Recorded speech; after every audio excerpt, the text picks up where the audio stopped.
The family begins to starve. During the next 2 weeks, the weather turned very cold.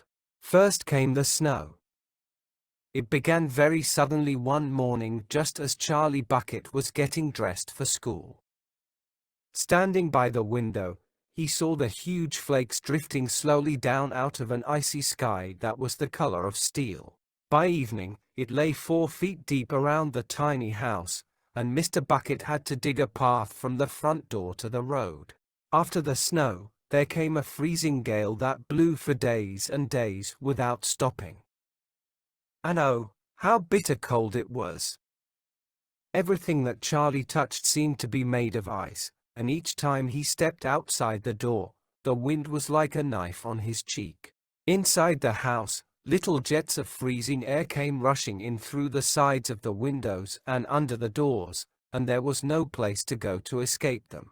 The 4 old ones lay silent and huddled in their bed, trying to keep the cold out of their bones. The excitement over the golden tickets had long since been forgotten. Nobody in the family gave a thought now to anything except the 2 vital problems of trying to keep warm and trying to get enough to eat. There is something about very cold weather that gives one an enormous appetite. Most of us find ourselves beginning to crave rich steaming stews and hot apple pies and all kinds of delicious warming dishes, and because we are all a great deal luckier than we realize, we usually get what we want, or near enough. But Charlie Bucket never got what he wanted because the family couldn't afford it, and as the cold weather went on and on, he became ravenously and desperately hungry. Both bars of chocolate, the birthday one and the one Grandpa Joe had bought, had long since been nibbled away, and all he got now were those thin, cabbagey meals 3 times a day. Then all at once, the meals became even thinner. The reason for this was that the toothpaste factory, the place where Mr. Bucket worked, suddenly went bust and had to close down. Quickly, Mr. Bucket tried to get another job. But he had no luck. In the end, the only way in which he managed to earn a few pennies was by shoveling snow in the streets. But it wasn't enough to buy even a quarter of the food that 7 people needed. The situation became desperate. Breakfast was a single slice of bread for each person now, and lunch was maybe half a boiled potato. Slowly but surely, everybody in the house began to starve. And every day, little Charlie Bucket, trudging through the snow on his way to school, would have to pass Mr. Willy Wonka's giant chocolate factory. And every day, as he came near to it, he would lift his small pointed nose high in the air and sniff the wonderful sweet smell of melting chocolate. Sometimes, he would stand motionless outside the gates for several minutes on end, taking deep swallowing breaths as though he were trying to eat the smell itself. "That child," said Grandpa Joe, poking his head up from under the blanket one icy morning, "that child has got to have more food. It doesn't matter about us. We're too old to bother with. But a growing boy. He can't go on like this. He's beginning to look like a skeleton. What can one do?" murmured Grandma Josephine miserably. "He refuses to take any of ours. I hear his mother tried to slip her own piece of bread onto his plate at breakfast this morning, but he wouldn't touch it. He made her take it back. He's a fine little fellow," said Grandpa George. "He deserves better than this." The cruel weather went on, and every day, Charlie Bucket grew thinner and thinner. His face became frighteningly white and pinched.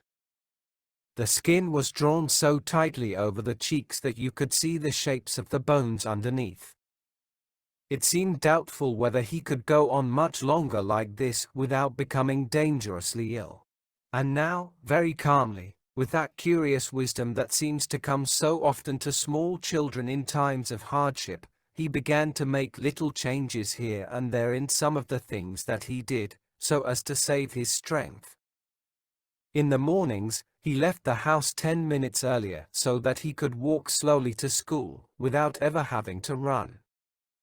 He sat quietly in the classroom during break, resting himself, while the others rushed outdoors and threw snowballs and wrestled in the snow.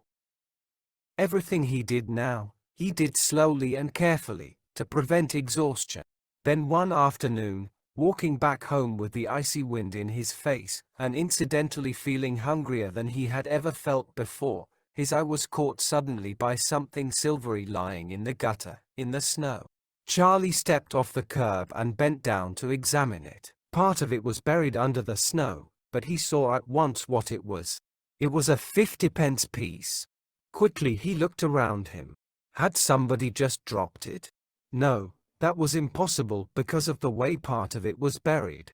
Several people went hurrying past him on the pavement, their chins sunk deep in the collars of their coats, their feet crunching in the snow. None of them was searching for any money. None of them was taking the slightest notice of the small boy crouching in the gutter. Then was it his, this 50 pence? Could he have it? Carefully, Charlie pulled it out from under the snow. It was damp and dirty, but otherwise perfect. A whole 50 pence. He held it tightly between his shivering fingers, gazing down at it. It meant one thing to him at that moment, only one thing. It meant food. Automatically, Charlie turned and began moving towards the nearest shop. It was only 10 paces away. It was a newspaper and stationery shop, the kind that sells almost everything, including sweets and cigars, and what he would do, he whispered quickly to himself, he would buy one luscious bar of chocolate and eat it all up, every bit of it, right then and there, and the rest of the money he would take straight back home and give to his mother.